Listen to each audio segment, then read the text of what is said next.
Hi, my name is Aaron Gerds, and I'm the Editor-in-Chief of ASH Clinical News.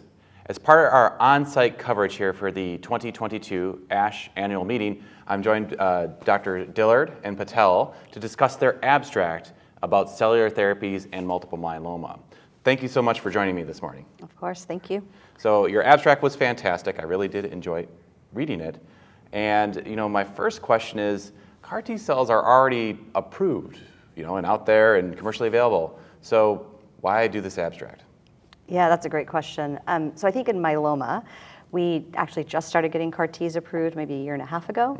And our trials have maybe 90 patients on them, maybe 100, but they can't capture everything that we see in the real world. And I think having that data, even though it's retrospective and there's limitations to that kind of data, it gives us a signal of, are we treating the right patients?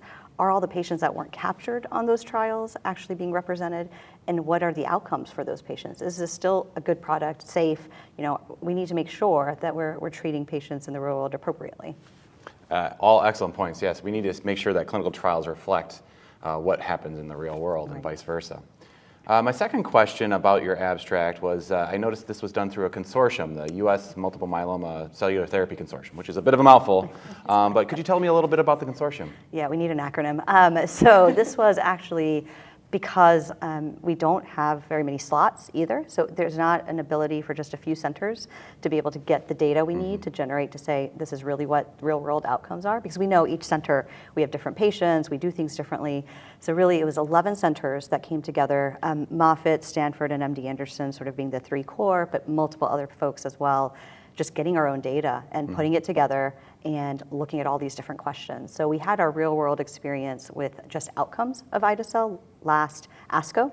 So that paper should be coming out soon. It has been accepted, so any day now. But what we really liked to do at ASH was now go through the data and ask specific questions. So this was just one of them. What about our racial disparities, our ethnic minority patients? Where again, clinical trials, we don't actually get to see those patients represented appropriately. So let's have something that really shows, what are the data for those patients specifically, so hopefully it starts a story to move things forward. So again, you focused on people of minority descent, and because there aren't represented broadly on clinical trials.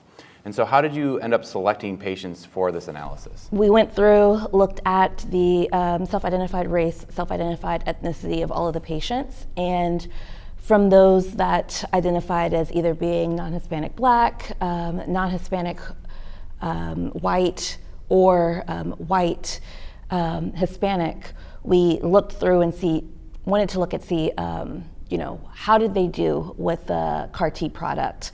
How long did it take for them to have their cells manufactured? How long did it take for them to be able to receive those? How did their hospital course go? Were their courses complicated by infections? Did they need to receive anything for CRS? How long was their overall stay? And were there any sort of limitations due to pre-existing comorbidities that required us to tailor their therapy? So did they need to have reduction in their lymphodepletion? Were they able to receive a full amount of cells based off of where they started at? Did they have enough cells to really produce? How many times did it take for them to manufacture? And did all of these different things look similar between our minority patients and the majority of the trial population, which ended up being white? I'll also say, so this was a really great way to capture what we have so far. This was retrospective, but moving forward, I know I can't speak to all of the institutions that are in the consortium, but MD Anderson, we were able to enroll somewhere between 30 and 40% minority patients. And a lot of that has to do with our encatchment area. We have a large portion of Black and Hispanic patients, and kind of really looking through to see, who are the patients that were able to be enrolled and to receive our standard of care CAR T therapy. What is preventing some of these patients from being able to be enrolled, to have access to it, and kind of see how can we help make that a little bit more equal. Excellent. And clearly this is a big push at all cancer centers across the country. You know, it comes on down from the NIH and NCI. Like, we really need to make our trials reflect the populations in which we serve. And there's been a big effort. So let's say you're in an elevator with your friendly senator, and you know, we want to advocate for these changes in funding to do these types of things. So what's going to be your 30-second elevator pitch for this? So it would be, you know, we've demonstrated numerous times that Black patients have a higher incidence of multiple myeloma and an excess mortality. However, they're not equally represented in clinical trials, and whenever these new groundbreaking therapies come out, they're not receiving them. So what can we do to kind of help narrow that gap? We need to look and see what are the factors that are preventing racial and ethnic minorities from receiving these therapies. And in order to do that, we need to be able to look at what kind of social supports can we enact.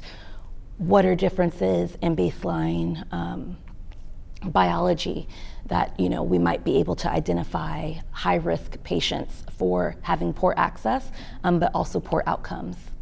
Well, thank you. Thank you so much. Congratulations on your presentation and being part of this momentous project. It's really fantastic work.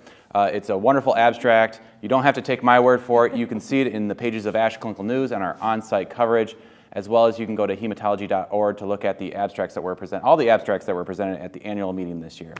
So thank you for joining us, and thank you, Dr. Dillard and Patel, for your insights on your abstract today, and we'll see you next time. Thank you so much for having us.